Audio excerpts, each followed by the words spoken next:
నా మొదటి కాన్పు సిజేరియన్ అయింది. ఇప్పుడు రెండవ బేబీని క్యారీ చేస్తున్నాను. 8వ నెల. ఈసారి నేను నార్మల్ గా ఎక్స్పెక్ట్ చేయొచ్చా అని ఒక సోదరి అడుగుతున్నారు. ఇందుకు సమాధానం ఇప్పుడు చూద్దాం.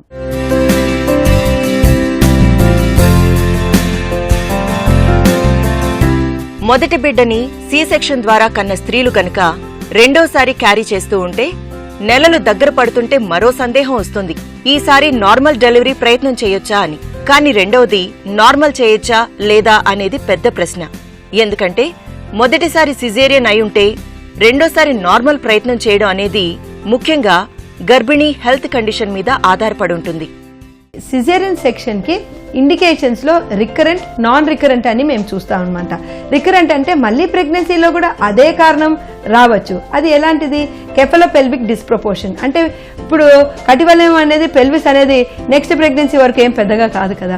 సో ఇది సేమే ఉండొచ్చు. సో కెఫలోపెల్విక్ డిస్ప్రపోర్షన్, ఆ పెల్విక్ కాంట్రాక్షన్ అనేది మళ్ళీ ప్రెగ్నెన్సీలో కూడా ఉంటుంది. సో ఇది రికరెంట్ కాజ్. కానీ ఈ పిండం అనేది ఎదురుకాలతో ఉండడము, అడ్డంగా ఉండడము, ఎదురు రావడము, బేబీ ఉక్కిరి బిక్కిరి రావడము, గ్రోత్ రిస్ట్రిక్షన్ ఉండడము, బీపీ రావడము, ఇవన్నీ కూడా మళ్ళీ ప్రెగ్నెన్సీలో రావాల్సిన గ్యారంటీ ఏం లేదు కదా, రావాల్సిన అవసరం లేదు, రాదు కూడా. సో ఈ ప్రెగ్నెన్సీలో, సెకండ్ ప్రెగ్నెన్సీలో బేబీ యావరేజ్ సైజ్ ఉంది, పెల్విస్ బాగుంది, మంచి పొజిషన్లో ఉంది, తల కిందకి ఉన్నది, ఈ సైజు వెయిట్ ఎక్కువగా లేదు, ఇవన్నీ మదర్కి ఏ కాంప్లికేషన్ లేదు, బీపీ లేదు, ఇలాంటివి ఏ కాంప్లికేషన్ లేదు తల్లికి, ఇలాంటివన్నీ కండిషన్స్ ఉంటే నార్మల్గా న్యాచురల్గానే నొప్పులు స్టార్ట్ అయితే అయ్యి అది ప్రోగ్రెస్ అవ్వడం అన్నమాట. 1 cm/hourలో చక్కగా విచ్చుకొని ఆ సర్విక్స్ ఓపెన్ అయిపోయి తల కిందికి వచ్చేసి నార్మల్గా వెజైనల్ డెలివరీ అవ్వచ్చు. దాన్ని vaginal birth after caesarean section అంటాము.